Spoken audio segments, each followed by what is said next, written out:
안녕하세요. 하나님의 말씀을 배달합니다. 요교교회 이성재 목사입니다. 오늘 묵상할 본문은 고린도전서 6장 1절에서 11절까지의 말씀인데요. 제가 5절을 봉독하고 함께 묵상하도록 하겠습니다. 6장 5절입니다. 내가 너희를 부끄럽게 하려 하여 이 말을 하노니 너희 가운데 그 형제 간의 일을 판단할 만한 지혜 있는 자가 이같이 하나도 없느냐. 아멘. 오늘 본문은 앞선 5장의 사건보다 더 어려워지는 부분이 생겼습니다.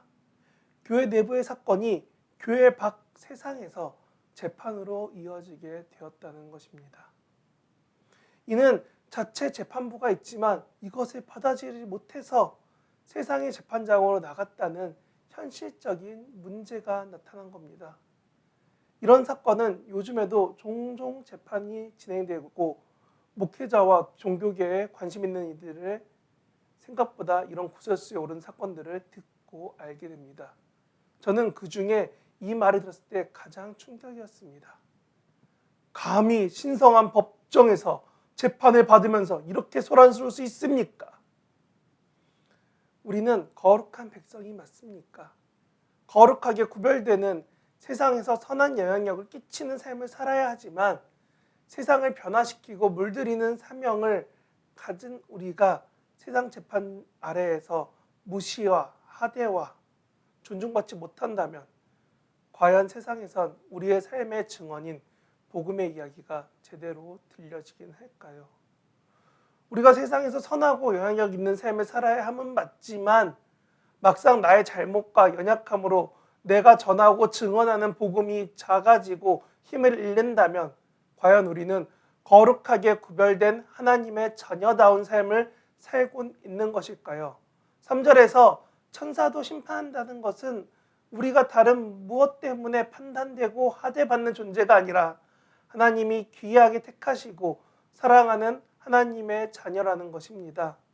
그런데 세상의 재판에서 앞서 언급한 감히 신성한 법정에서 판사님 앞에서 이런 대우를 받는 것이 과연 우리는 거룩하고 존귀한 삶일까요?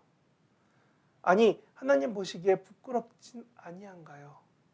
저는 이런 질문들 앞에서 오늘 본문이 마음에 걸렸습니다. 우리가 수술이 필요할 때 전문 의사를 찾고 재판이 필요할 때 변호사를 찾듯이 우리는 전문가에게 전문적인 일을 맡깁니다. 그런데 오늘 본문 4절, 5절에서는 말합니다. 우리가 속한 공동체에서 이와 같이 문제를 판단해 줄 만한 지혜로운 사람이 없습니까? 왜 이렇게 문제를 만들어 버립니까? 이는 매우 교회다운 답이면서도 부끄러워지는 말입니다. 교회 안에 신뢰에 대한 나의 생각은 어떠한지 돌아봐야 하는 질문이 되기 때문입니다. 나는 교회 리더십을 신뢰하는가? 나는 우리 청년부의 목사님을 신뢰하는가? 나는 이번 항준직 투표 가운데 세워질 이들을 신뢰하는가? 세상을 더 신뢰하는 행동으로 세상 재판 사건에 나아가게 된 교회 내는 교회 문제들은 교회 내의 신뢰의 문제와도 연관됩니다.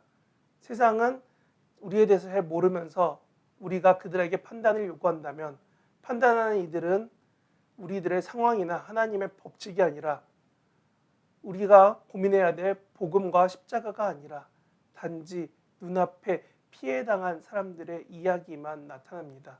그래서 바울은 6절부터 8절에 말하는 겁니다. 좀 더 참아주지. 넌 왜 네 형제를 등쳐먹니? 재판에 오른 잘못을 뜻하는 것은 세상에서 재판하는 이들이 하나님의 마음으로 판단하지 않기 때문에 피해 유무와 손해 유무로만 사건을 바라보기 때문에 그러면 그 속에 그리스도인다운 아니 하나님의 사랑의 판단이 없기 때문에 그래서 바울은 안타까워하면서 8절까지 재판에 대해서 말합니다. 그리고 다시 9절에서 10절을 통해 언급합니다. 이런 악에서 너는 떠나라. 5장에서 언급한 음란한 행위에 대해서 그리고 그런 하나님과의 관계의 음란인 우상숭배부터 바람피는 사람, 동성애 등 원래 결혼으로 계약한 계약 행위 외에 모든 음란한 행위를 하지 말라. 그리고 더 갖기를 좋아하는 탐심으로부터 나온 도둑질, 탐욕, 술주정, 욕쟁이, 강도질, 약탈까지 더 많이 갖기를 원하는 탐심에서 떠나라고 말합니다. 9절, 10절은 결국 음란과 탐심을 갖는 사람들이 하나님의 나라를 유업으로 받지 못한다. 하나님 안에서 온전히 누리지 못한다는 것을 얘기합니다.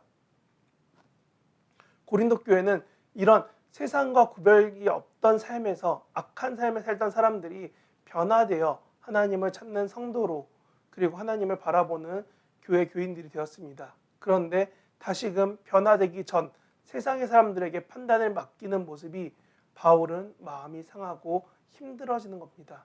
우리도 고린도 교회 같이 변화된 삶인지 아니면 변화되기 전의 삶을 그리워하는지 고민해 볼 필요가 있습니다. 집에 있는 애완견이 밖에 나가서 모래놀이터에서 잘 놀다가 들어와서 열심히 씻깁니다. 열심히 씻겨서 털도 말리고 다 씻겨놨더니 얘가 열린 문틈으로 다시 뛰어나가서 모래밭에 구르고 있으면 우와, 또 즐거운 목욕 시간이다 라고 여러분 말하겠습니까? 강아지의 어리석음에 답답해하지 여러분은 그걸 보고 강아지에게 짜증내고 고칠 수는 없습니다. 내 삶에서 떠나온 옛 습관 때문에 다시금 돌아가려고 악한 행동을 하려고 한다면 나는 내 삶에서 하나님을 찾아야 함을, 변화된 삶을 유지해야 함을 결단해야 될 것 같습니다. 선한 영향력을 위해서 세상에서 무단히 노력해야 될 것 같습니다. 내 삶이 하나님 안에서 변화된 것을 믿는다면, 과거의 악한 행실이 나쁘다는 것을 믿는다면 세상에 의지하고 세상의 판단을 요구하는 이런 재판과 같은 일들은 여러분 삶에서 떠나야 되지 않을까요?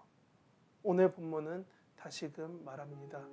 부끄럽게 세상의 판단을 요구하는 세상으로 돌아가는 이런 삶이 아닌 너희 가운데 신뢰와 너희 가운데 사랑이 넘치는 삶을 살라고요. 오늘도 이와 같이 살아가는 저와 여러분들 되시면 좋겠습니다.